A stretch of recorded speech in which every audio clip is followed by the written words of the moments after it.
Korban Garma Lele. Mulanya ni nama ya orang jela mana kita dengan apa orang karungan mana kalau nak mereka oleh rungan mana orang boleh tunggu rayo Garma mereka. Hello everyone, welcome to 2023 Garma. I hope you enjoy our festivities here and learn from us, dance with us, and take it back with you from where you come. Gulmatch leader Jawa Yunupingu welcoming us to this Garma Festival. We're here on Yolngu country in East Arnhem Land, where the Prime Minister has sought to breathe new life into the campaign for an Indigenous voice. I'm David Speers. Welcome to Insiders.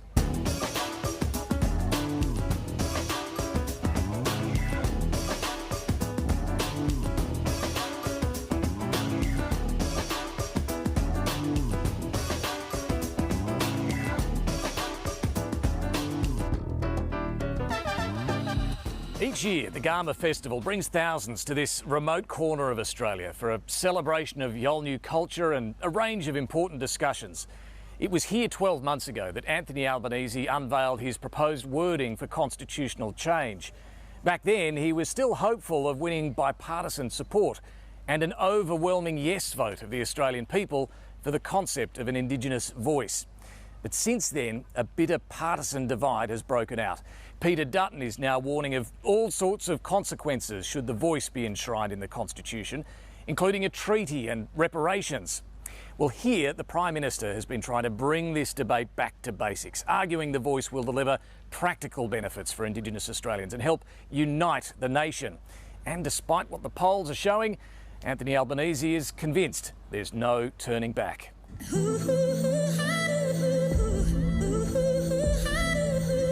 Federal Parliament is back this morning. The federal government has been challenged to explain what a treaty might look like.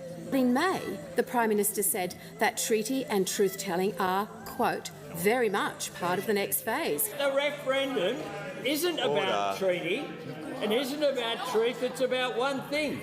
It's about one thing. It is about voice. When will Australians know the details about the government's Makarrata Commission? Can the Minister inform the House how the Makarrata Commission will work? Does the government still support this commission? And exactly what will it do? It sounded suspiciously like this the exact same question being asked again. Progress on Makarrata will not occur until after the referendum. It amazes me how that's just popped up now, and it's being used as a fearmonger campaign by the coalition. Treaty making takes a long time. This is another distraction, really. And you're wearing the Minister for Social Services a T-shirt that says that you're in favour of yes, and you're in favour of treaty, and you're in favour of truth-telling. I mean, how did this T-shirt find itself on my body? Utmost talking politicians. At a Midnight Oil concert, I wore a Midnight Oil T-shirt. I know, Mr. Speaker. Hold the front page. When will we hear a straight word from this Prime Minister? Order. He needs to spend less time on his dirt unit and more time in the red dirt, of the top end. And I invite him to visit Garma on the weekend. And I now issue an invitation to you, Deputy Leader, to come to Garma this weekend. I'll even make sure there's some bug spray available for you. I seek leave to move the following motion. The government's Minister for Indigenous Australians has treated this House with absolute contempt, condemns the Prime Minister for his complete inability to be upfront and honest with the Australian people. They've given up on cost of living and they've decided to stick with dividing. People aren't saying that they're voting no because they don't want to support Indigenous Australians. They will vote no because they know this Prime Minister is willfully withholding detail from them. Now let's unite in the Constitution through the will of the Australian people. Let's vote yes for recognition, let's vote yes for a voice, and let's vote yes for the better future that both will deliver for all of us. Thanks very much.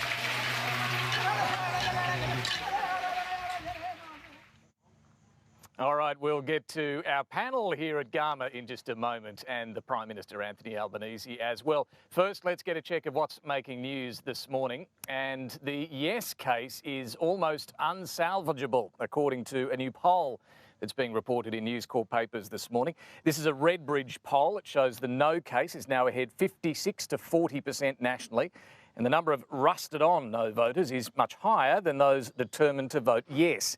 It's the first survey taken since the publication of the yes and no pamphlets last month. A little later, Casey Briggs will be taking a deeper dive for us into the polling. In the Sunday age, yes advocates here at Garma have welcomed reports the West Australian government plans to ditch its contentious Aboriginal cultural heritage laws that were drawn up after the destruction of Juukan Gorge. Yes 23 Director Dean Parkin says scrapping the laws removes an obstacle for the campaign. The opposition, though, has labelled it a humiliating backdown. And on the front of the Sunday age, patients are delaying or avoiding GP appointments as the cost of living bites, with 2 million fewer standard consultations taking place in Victoria this year compared with before the pandemic. It's based on an analysis of Medicare data, and GPs say patients are stockpiling medical issues before they make an appointment. Well, here we are at the Garma Festival, and I'm very pleased to introduce our panel this morning, John Paul Janke, Clare, Armstrong and Dan Bourchier. Great to have you all with us, and we're hoping that the rain doesn't... We just had a little burst come through. We got a little bit damp, but the weather moves quickly here, and it is prone to a big downpour all of a sudden, so we're crossing our fingers that doesn't happen. Hey, JP, just give us a bit of an explanation for those watching. What is Garma all about? Why do people come here each year? Yeah, well, Garma Festival really it's an invitation from Yolngu elders, an invitation for Indigenous leaders, corporates, all levels of government to come together in a way of thought leadership to discuss everything from, tourism to environment to climate change to business. Lots of issues to be discussed here around tents and on campsites and around fireplaces. And it's a very special place that goes back thousands and thousands of years, right, as a meeting ground. Yeah, absolutely. And Yolngu talk about it. It's where fresh water meets salt water. And all those mixing, all those voices are welcome here because that's how you move forward. It's the essence of Yothu Yindi, of harmony and balance. I'm interested in how everyone describes the mood here at this year's festival. 12 months ago, as I mentioned, the Prime Minister was here. There was a lot of euphoria around the idea of a voice to Parliament. He announced the wording that he wanted in the Constitution, a lot of confidence that it would happen. Now we know, we've just seen another poll, Clare, that suggests this is, not tracking too well. What's the mood like here? I think there's a real mix. There's definitely a sense that things aren't going as well as people would have hoped this close, within potentially 2-3 months of a referendum. There's been a bit of soul-searching, I think, a lot of discussion around what needs to happen, the outreach that maybe people who come to an event like Garma can do when they go back to their own homes. A bit of a call to action in that sense. And also, I think there's still this optimism that as much as, it's not where they wanted it to be and there are distractions, particularly in that political sphere, that there's a chance to build up toward a successful referendum. Yeah, I mean, there's concern, some anxiety, Dan, but there's not despair. There's still this confidence that it'll get there. Yeah, there does seem to be that, and I just want to say it's so great to be here on Yolngu country, and I really want to acknowledge the elders who we heard from at the start. And it's a different Garma Festival this year. This is the first that Yunupingu, the land rights giant and pioneer, hasn't been at after passing earlier this year. And there's a great sense of what he sometimes spoke about of being the unfinished business. And it strikes me that one of the things that we've really heard about resonating here is about how we have respectful conversations. That's what Denise Bowden touched on in her speech yesterday, the CEO of the Yothu Yindi Foundation, about whatever your position is, that this is about having those conversations, as JP pointed to. That is the essence of Yothu Yindi, and about finding that balance and that room to have challenging conversations in ways that don't alienate people. Well, the Prime Minister certainly came here to Garma with a message to, rev up people to hold their confidence, but also a message that he won't be delaying, he won't be deferring this referendum. And I spoke to Anthony Albanese here at the Garma Festival. Prime Minister, welcome to the program. Good to be here at this rather extraordinary venue. No, it certainly is. Look, you said, PM, that you wanted to come here to listen. Can I ask, what have you heard? When I met with the Dillac Council yesterday, which is the elders from the 13 clans in northeast Arnhem Land, there was a common theme. They want constitutional recognition, they want a voice, and they want it so that they can get better outcomes on education and health and housing for their people and for future generations. When you talk about constitutional recognition, I mean, this is the form of recognition that Indigenous Australians said through the Uluru dialogues that they wanted, a voice in the Constitution. Peter Dutton's been arguing if we had a more simple form of recognition, it'd enjoy much more public support. Is that possible? Well, there's a contradiction in Peter Dutton's position, of course. He says that he supports constitutional recognition, so both sides do. He says that he supports a legislated voice, so both sides do. The difference here is he's saying don't put it in the Constitution. The reason why Indigenous Australians have asked for it to be in the Constitution is that they want a form of constitutional recognition that has substance, not just style, that can't be just dismissed on a stroke of a pen.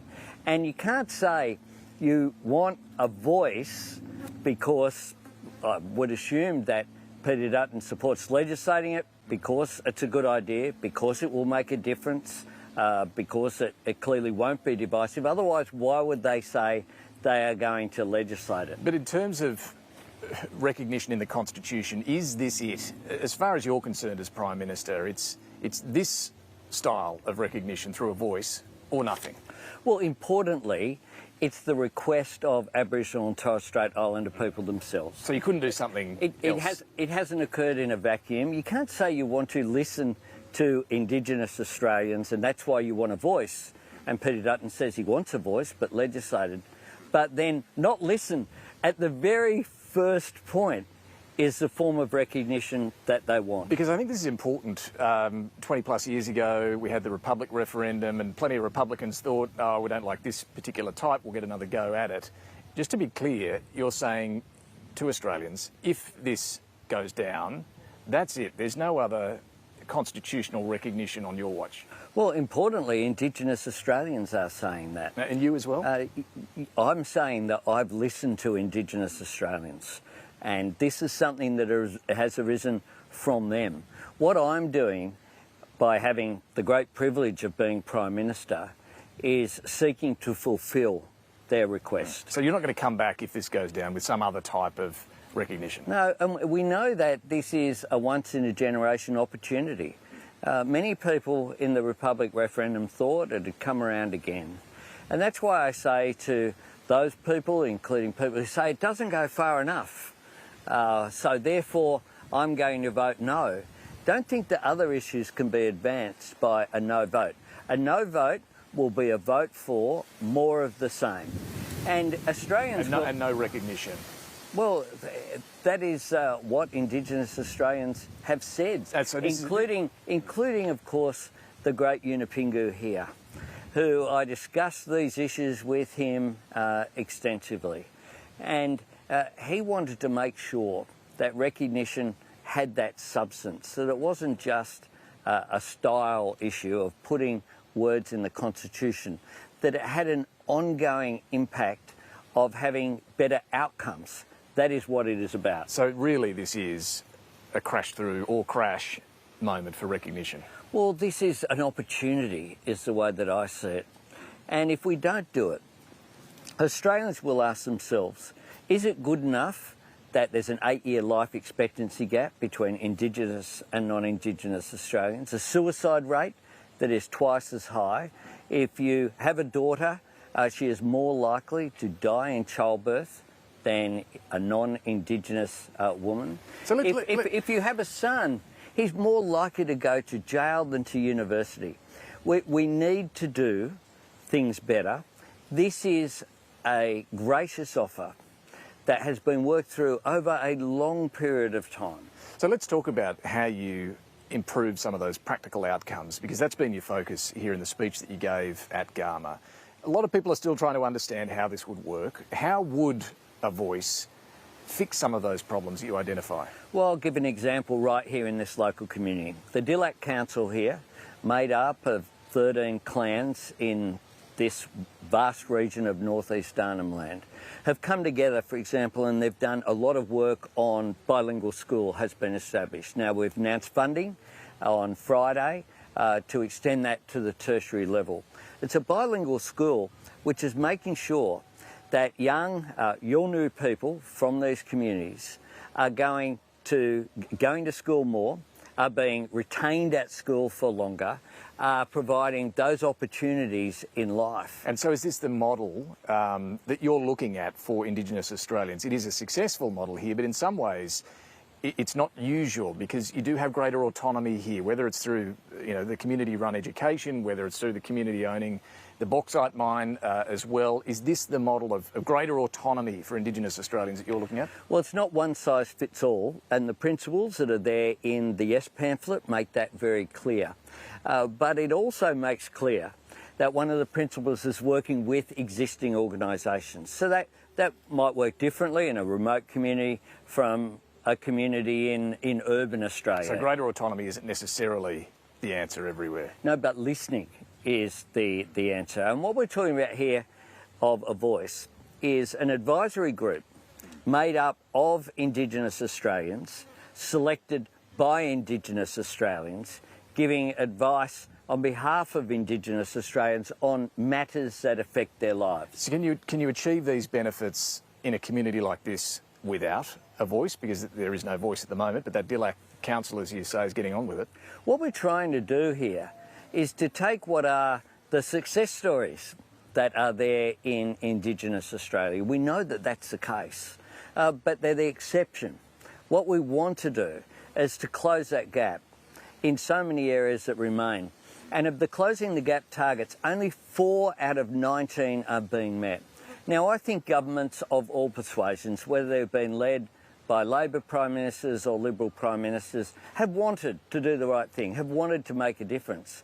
But the truth is that the outcomes haven't been delivered. If it's going to make that sort of difference, would you legislate a voice if the referendum fails? If the referendum fails, it will be a clear sign that it doesn't have the support of the Australian people. So you wouldn't legislate a voice? I'm focused on success in this referendum. I bet you are, but would you legislate a voice?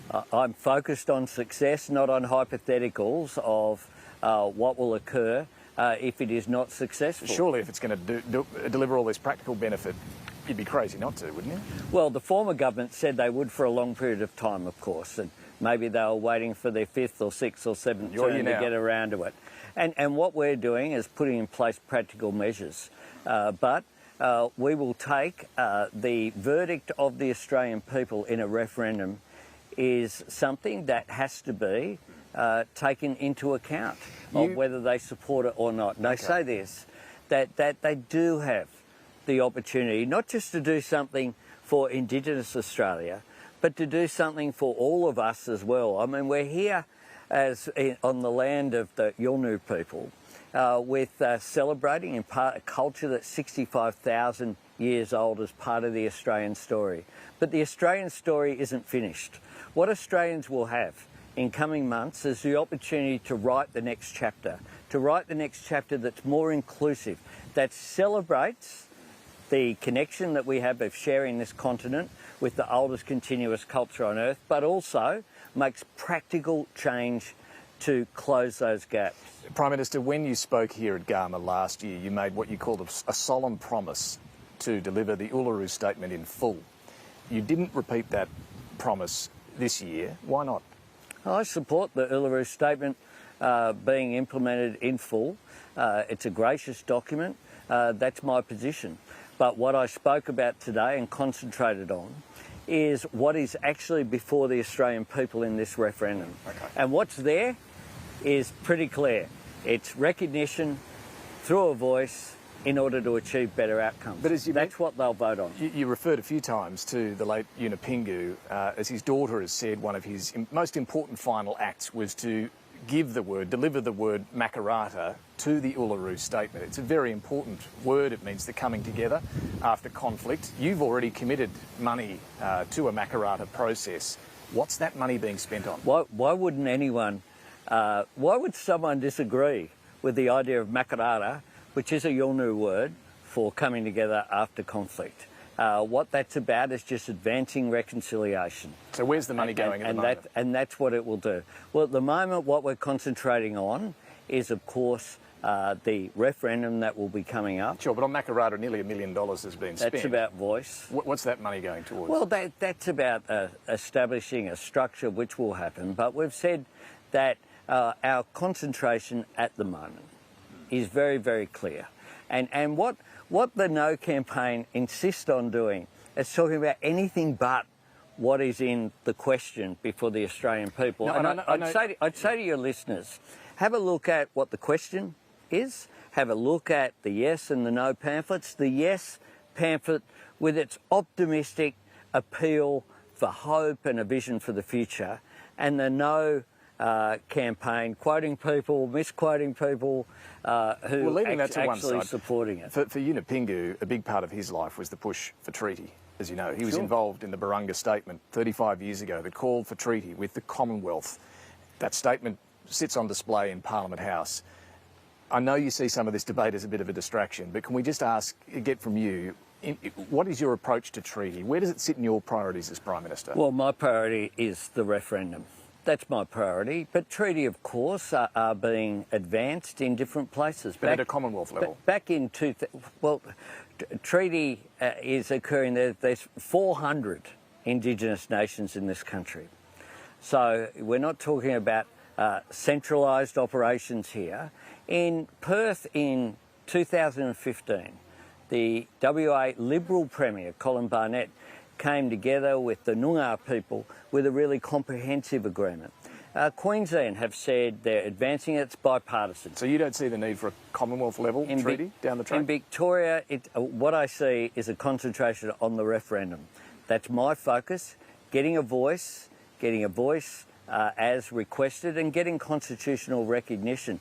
And the Uluru Statement from the Heart was actually very clear that the priority is getting a voice to Parliament, and that's the form of constitutional recognition. When we spoke here last year, you were still hopeful you might get bipartisan support. You were hopeful we might see a sort of 1967 referendum result. More than 90% of Australians voted in favour of recognising Indigenous Australians in the census. We know the polls show something very different now. You remain confident, though. Why? What are you seeing that the polls are missing? I'm confident about the generosity of the Australian people, and that the Australian people will focus during the weeks leading up to the referendum, have a look at what is there, weigh up what voting yes means, what voting no means. It's unfortunate that the leader of the Liberal Party has chosen to try to secure a political advantage at the expense of the need for Indigenous Australians to get that recognition. But I did think that it was a positive sign when Julian Leeser was appointed Shadow Attorney General and Shadow Minister for Indigenous Australians. Who wouldn't? He was one of the architects in terms of the legal fraternity giving advice as far back as 2012. Now, that hasn't occurred, but that doesn't mean that we retreat. As I said today in my speech, the Australian coat of arms has on it the kangaroo and the emu. They don't go backwards. We go forwards as a nation, and this is an opportunity for Australia to go forward together. OK, so even though the polls might put in doubt the prospects of a victory, it's full steam ahead? Well, no constitutional change has ever been easy. And I was very conscious about that. I'm conscious of what the history shows us, with 8 out of 48 being successful. But Australians have come together. There is enormous support from the business community, faith groups, sporting groups, trade union organisations, from civil society, people who've come together and will be campaigning. And this weekend, as we're speaking, some people aren't watching the program because they're out knocking on doors. I hope Tens of thousands. They can always catch it on iView. Indeed they can. PM, in terms of timing, you haven't announced the date, but everyone's sort of expecting October. It'd be pretty wet up here to hold it in November in this part of the country, wouldn't you? You'd have to get in before... Well, we'll bear all of those things in mind, of course. And I said October's more likely. Then. I said very early on when the process, the timetable I set out, we've fulfilled that. We did what we said we would do. We set up a referendum working group. We then had the legislation in March. We had a parliamentary committee. It reported in June, and it has to be between mid-September and mid-December. Before it gets too wet. Obviously, it isn't going to be on grand final day. I'll give you the big scoop. Yeah, OK. Nor when it gets too wet up here, I'm hoping. Let me turn finally, Prime Minister, to China. They've dropped their tariffs on Australian barley. Does that clear the way for you now to make a trip to Beijing this year? Well, this isn't a transactional exercise in terms of my visit. I've said that I want to cooperate with China where I can, to disagree where we must, but also to engage in our national interest. That's our position, but the decision that has been made is a very positive one on barley. I welcome it. I want other impediments to be removed. The detention of the Australians? And included in that, the detention of the Australians, including Cheng Lei. And we continue to advance Australia's interests here. But you still would like to go this year? But I've said that I would like to take up the opportunity to visit China. I've said the whole way along, even before some of these impediments were removed, dialogue is always a good thing. We need the big powers, China and the United States, to engage and talk with each other, but we also have a role of talking. It is in Australia's interest to engage with China, and it is in China's interest to engage with Australia. And as a result of the decision that they've made this weekend, they'll get access to the best barley in the world, and they'll get better beer as a result of it. Win-win. Prime Minister, thanks so much for joining us here at Garma. Thanks very much, David. The Prime Minister talking to us at the Garma Festival, and we're back with our panel, John Paul Janke, Clare Armstrong and Dan Bourchier. Now, just on the timing of the referendum, before we get into some of the substance of the debate there, Clare, everybody's still expecting mid-October. Listening to the PM there, it's pretty clear that's where we're heading. October 14, which was the date people zeroed in on almost a year ago when the sitting week calendar was released, and there was this nice month-long run-up with no politics potentially to get in the way of a campaign. This is important to have, because it's a 4-week block before that where Parliament's not sitting. Yes. And it just feels like parliamentary sitting weeks aren't helping. I would say if they could cancel the September sitting weeks, they would.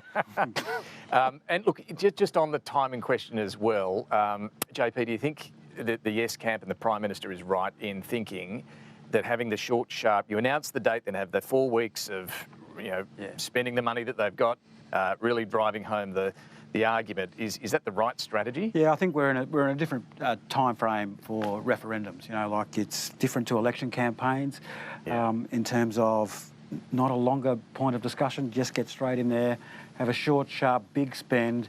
Change the minds of those people who need to be changed, to be reminded that when they go in on that voting booth on Saturday, that's what they need to vote. All right, let's look at some of the substance of the arguments then.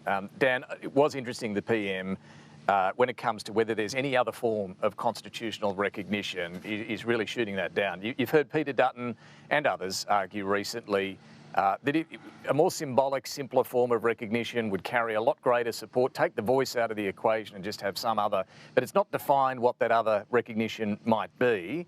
And the Prime Minister is pretty clear, it's this or nothing. Yeah, and I think there's a bit to unpack there, including that the opposition were in government for a long time when the voice to Parliament was first suggested in the Uluru Statement from the Heart, and that we saw them going through a process around local and regional bodies, not the national one, which was really key to that recommendation that came from the Uluru Statement.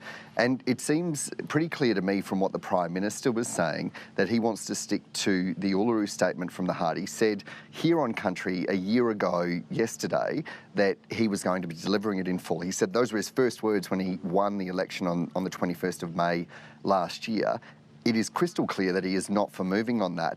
There is, of course, a political challenge in this, in that if this is to fail, then that's where those questions are arising. I mean, I think we heard there the Prime Minister making that comment that this is a once-in-a-generation opportunity. Don't think that the other issues can be addressed with a no vote. So very clearly drawing a line in the sand about what he sees as being at stake here.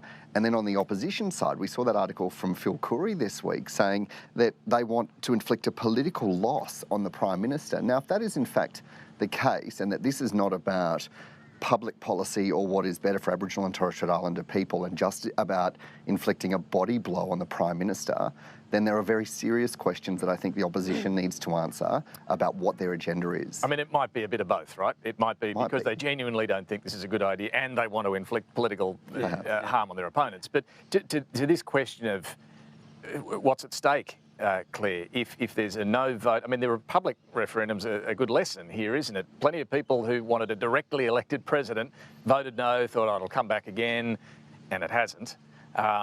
Is there any prospect, do you think, of recognition in the Constitution in some other form coming along after this, if this goes down? I would hope that you would never say never, but we can see from just the process that have led to where we are now, discussing a potential date within weeks, that has been years, decades in the making, and that you would assume that the setback from a no would reset that process almost from the start again. It would be obviously pointless almost to take the same proposal back to the people, so you would be going back to the drawing board. And I know this is, you know, hypothetical, but people do need to know what's at stake here in this vote, JP. What would the Indigenous leadership, what approach would there be on recognition if this fails? I think importantly we need to recognise that we've been asking for constitutional recognition for well over 30 years.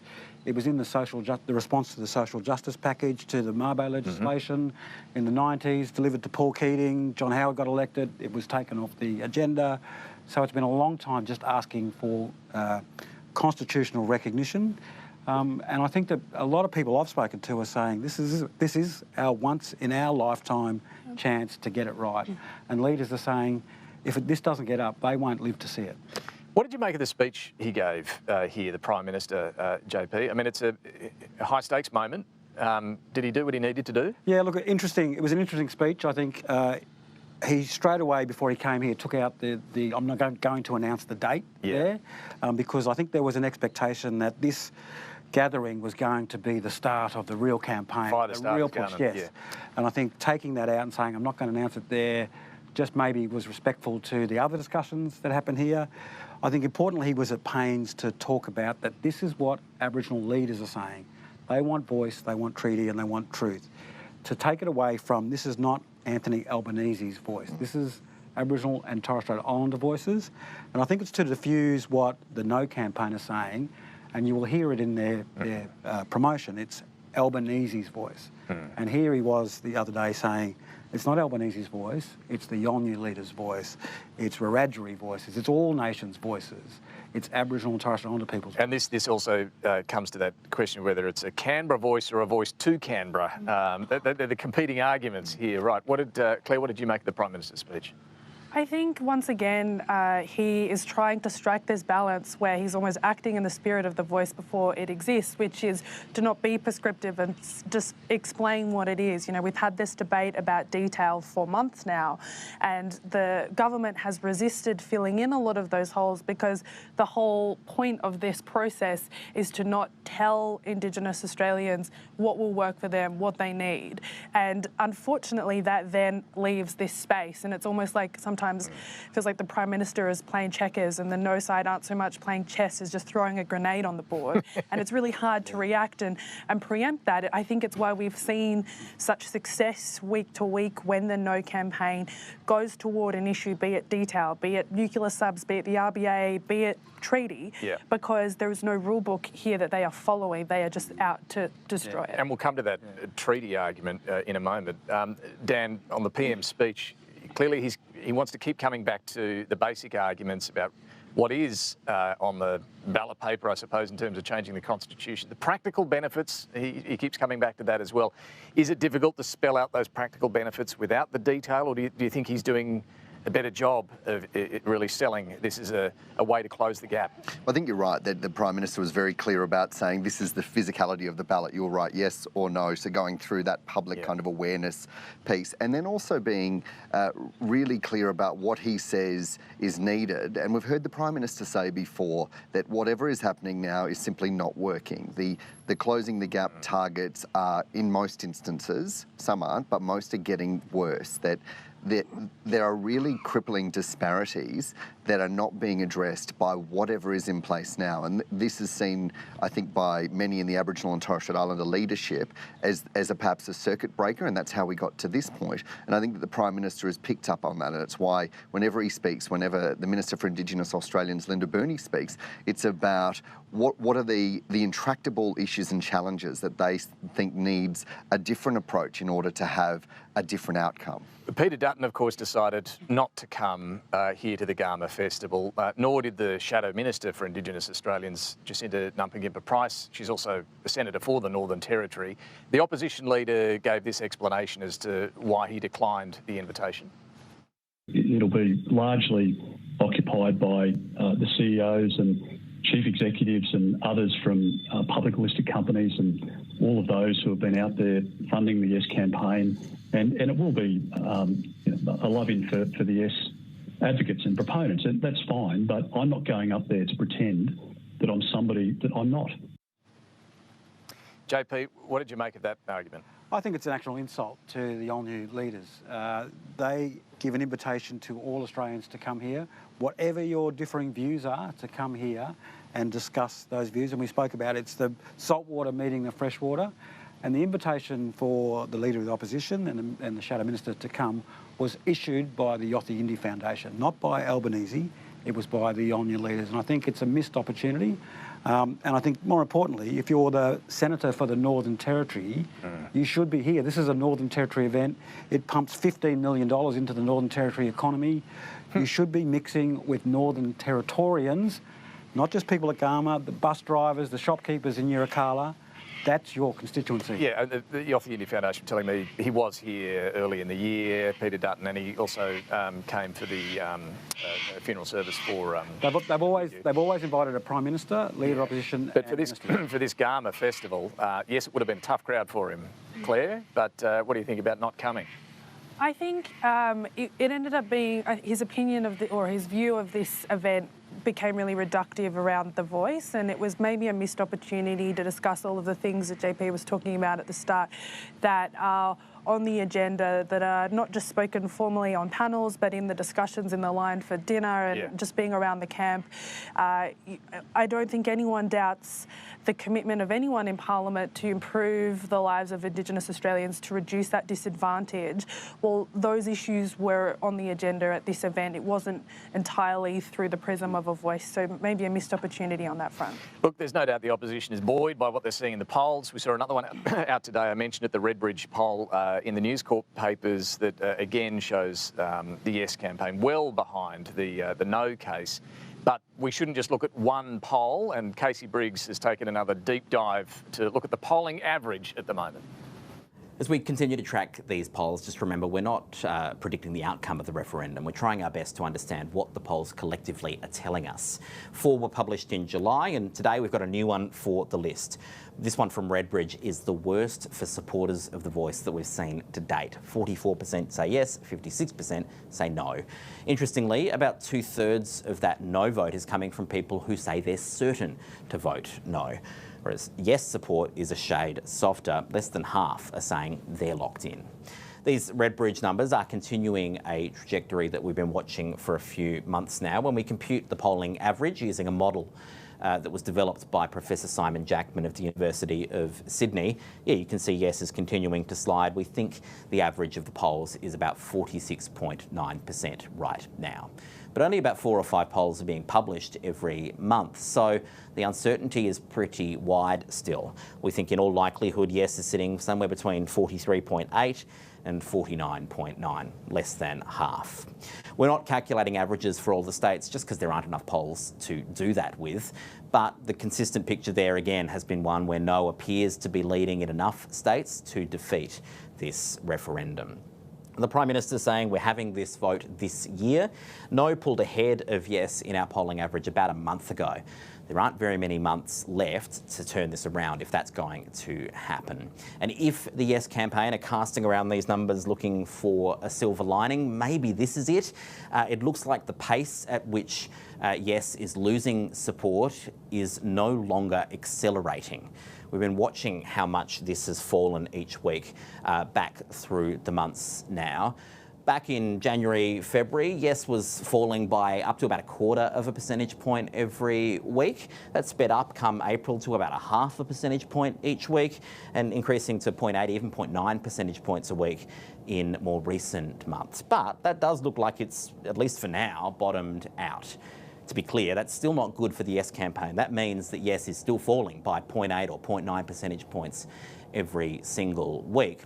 But if there is to be a clawing back of ground, this is how it would begin to look like in its early stages. The Yes campaign don't have long to turn things around. If they do, this might be where we start to see it. Casey Briggs there with a look at the polls. Look, the Yes camp, Clare, say, well, a few things. The media's focusing too much on the polls right now. There are problems with some of them, including that one and the sort of questions they're asking and information they're giving and so on. I don't know. What do you think? Is there too much focus on the polls right now, or is that just life? Well, I think when you heard Casey there talk about how infrequently the polls appear, there's a lot of focus on when they're published, and then there are long stretches where there's obviously not necessarily fresh information to talk about. I would say it's inevitable in any kind of election that you're going to want to take the temperature. I mean, even if those polls weren't being published, you can be sure that both camps are surveying this country from one end to the other every minute of the day. So if anything, I think it's actually important to have a conversation, because at some point, particularly even for the Yes campaign, what they are going to need to do is to start to get Australians who might be on the fence or a soft no to think about the implications of a no vote. And this is the thing, Dan, the Yes camp reckon there are so many Australians who aren't even thinking about this, some who aren't even aware it's happening. They're not going to tune in until the very end, and that's where they'll win it. What do you think? Is that misplaced confidence, or is that a fair assumption? I think that's probably the reality. As I'm travelling around the country, I can't tell you how many people I bump into who haven't heard of the Voice debate and then want to have a conversation about what is it. So I'll step through, right, well, these are all the political developments that have led to last year and then the whole process through. And I think that there is a general apathy about some aspects of political life until it's right at our forefront. I mean, I had someone say to me that they didn't believe that we actually had a constitution. So I think it goes to the fact that some Australians are generally not engaged until that key point where they have to be. Now, whether or not that is what kind of cuts through in terms of the way people sway, I think that that's the challenge for both of the campaigns, the government and the opposition, for their respective points as we get closer to that vote. But I think that what I'm seeing right now is that generally in the Australian population, there are lots of people who just haven't switched into this yet. Yeah, and look, that's certainly true, but these numbers can't be denied. They would be a worry for the Yes campaign. Yeah, look, they would be a worry, but I think I support Dan's comment. We did some Vox Pops for a show in Rockhampton, and I interviewed probably about 20 people, and 19 of them did not know that anything about a referendum coming. Wow. And then, we probably live in Canberra, Melbourne and Sydney, so that's in our daily news. So out there's a lot of unknown about the referendum. Importantly, I think with the numbers, I think the overwhelming fear that has been spread by the No campaign, I think the only probably joy coming out of those numbers is that it's not at 80%, because the No campaign has been spending big on social media of these fear campaigns, getting into the homes. Those numbers haven't really accelerated up to the 70, 80%. Online, the No campaign have multiple social media pages. Some of them now are using AI with a black Indigenous character to try and look like it's an Indigenous person supporting the No campaign. Crikey. Yes. Sorry, did you say that was from the No campaign or from some random? No, from the No campaign. And they're supporting obviously different voices, and they're under the guise of moderate voices against the Voice, like it's Australians for Unity, but they're using AI of a black character that is supporting the no case. Okay. Look, I want to show you this too. I caught up here at Garma with Noel Pearson, Cape York leader and one of the directors of the S23 campaign. He made a really interesting point that I just want your thoughts on. He's saying that if the Voice succeeds, if Yes succeeds, Indigenous Australians will take more responsibility, more accountability when it comes to things like closing the gap.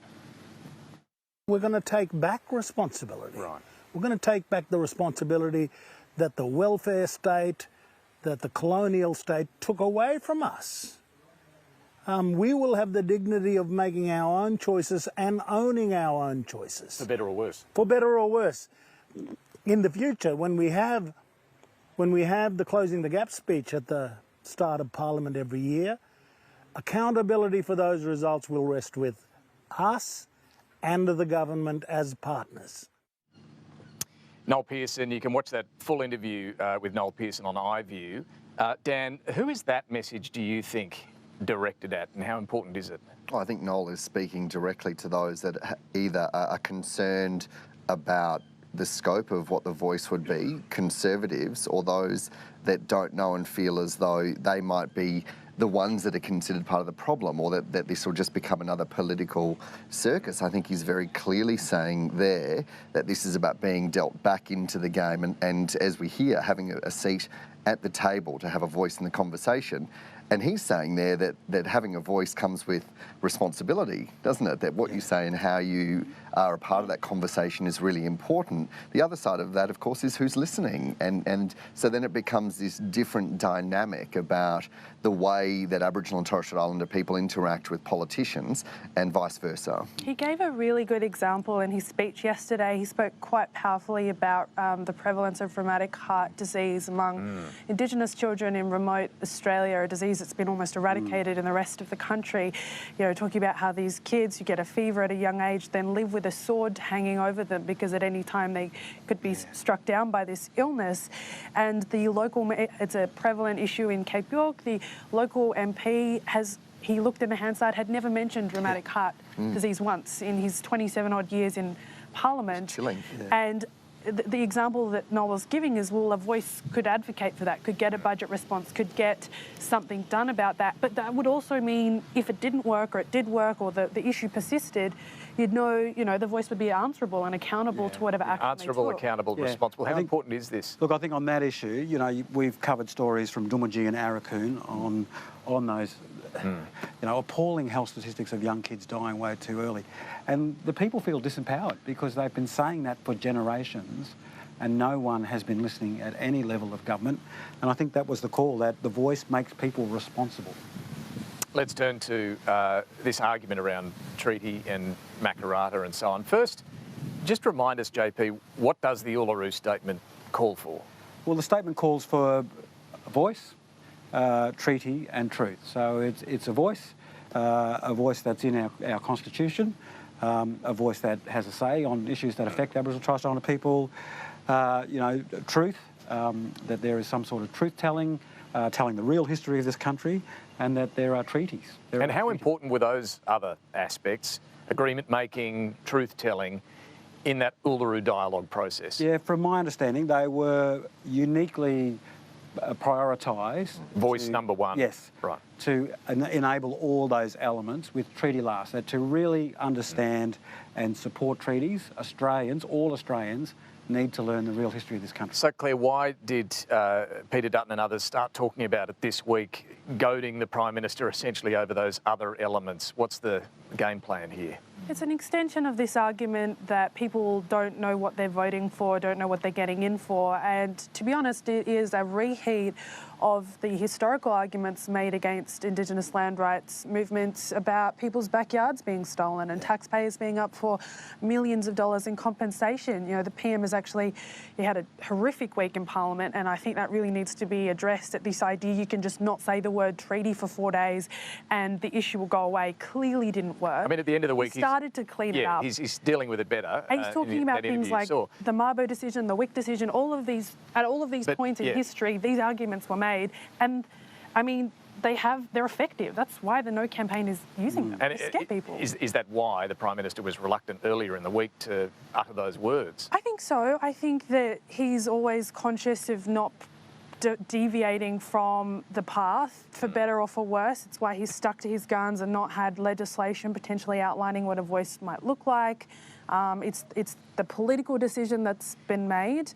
Whether it's the right one, it's kind of hard to tell. Well, on that, on the legislation, he also doesn't want to get ahead of the Aboriginal and Torres Strait Islander community. You know, he has said really clearly, as is Linda Burney, that if this is successful, then there'd be another process with the Parliament and Aboriginal leadership to actually kind of define where to next, perhaps using the Karma Langton report as a bit of a barometer or a roadmap, although they haven't endorsed that yet, the government that is.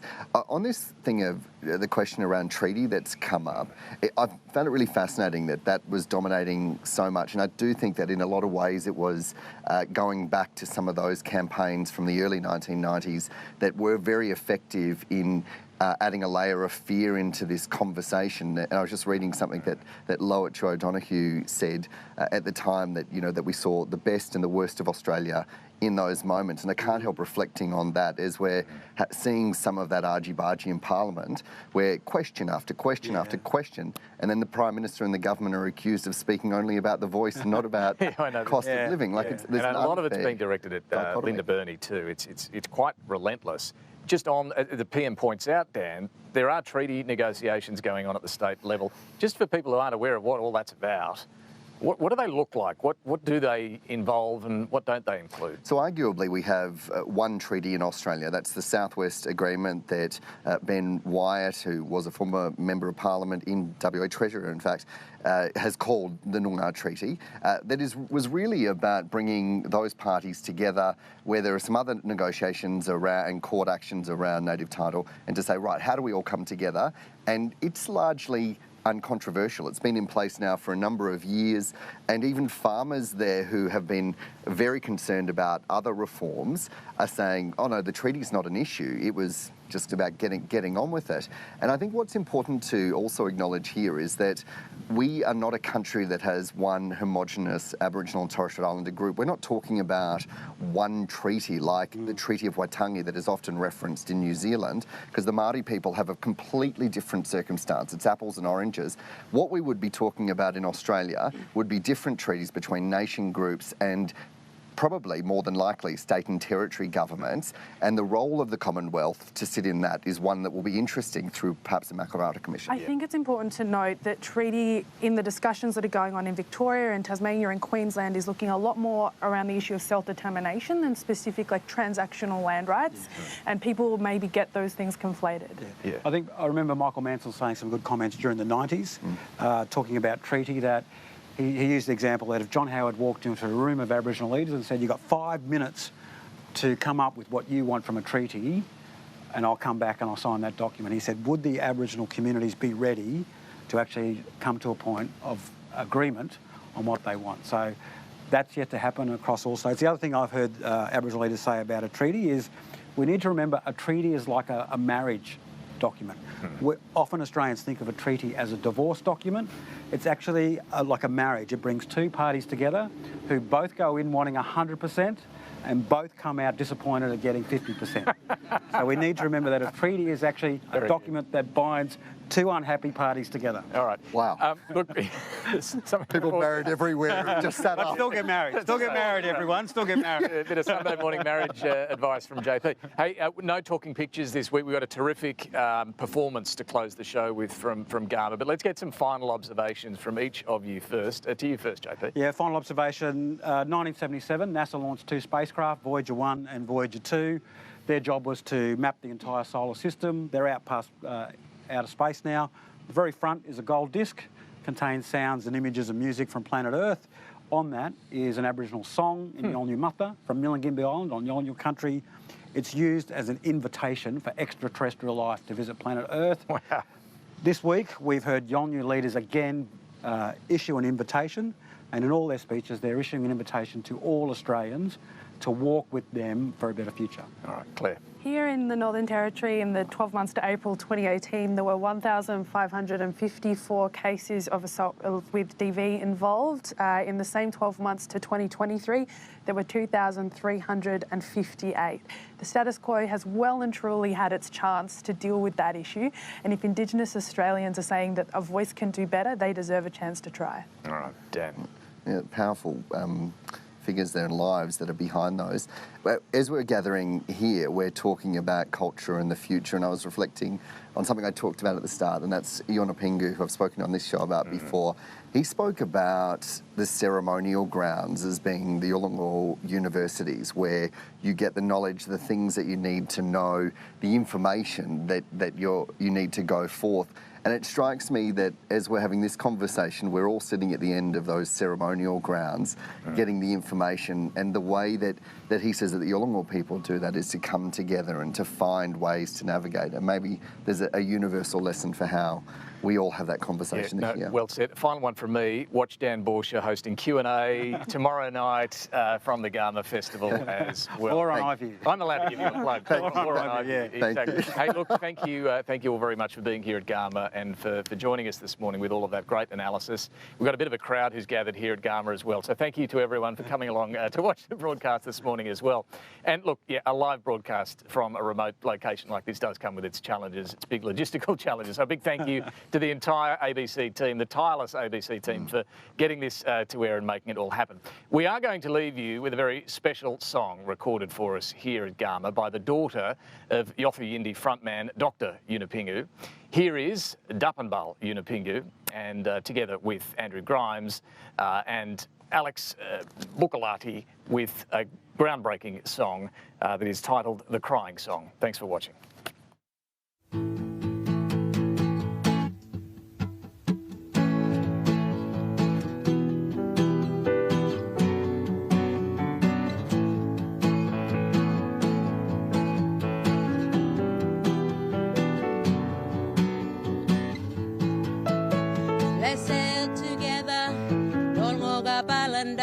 In the same boat, looking towards a better future, sending a message of hope.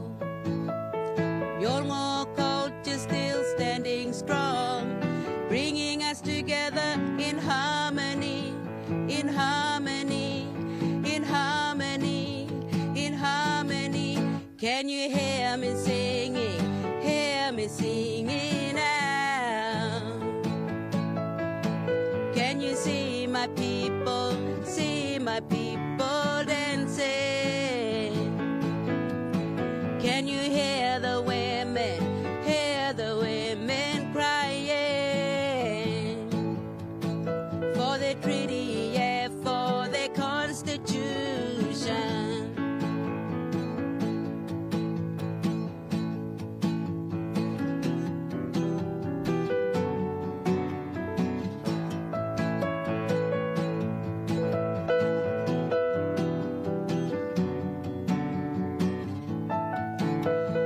On my land under the Yomula tree, I show you my world, you tell me yours.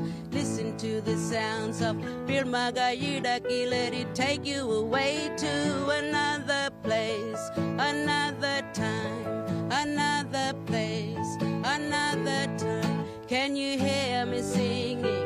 Hear me singing now. Can you see my people dancing?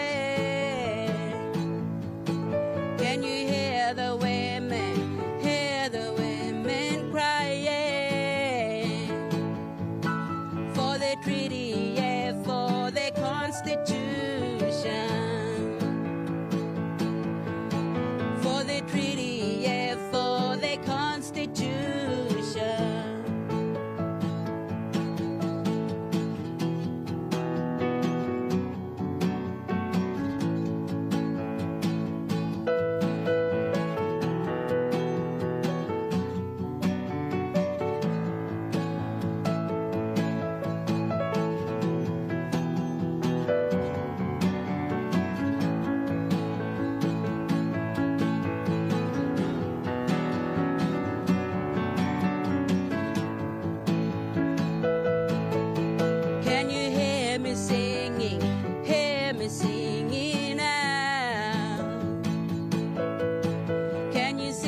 my people.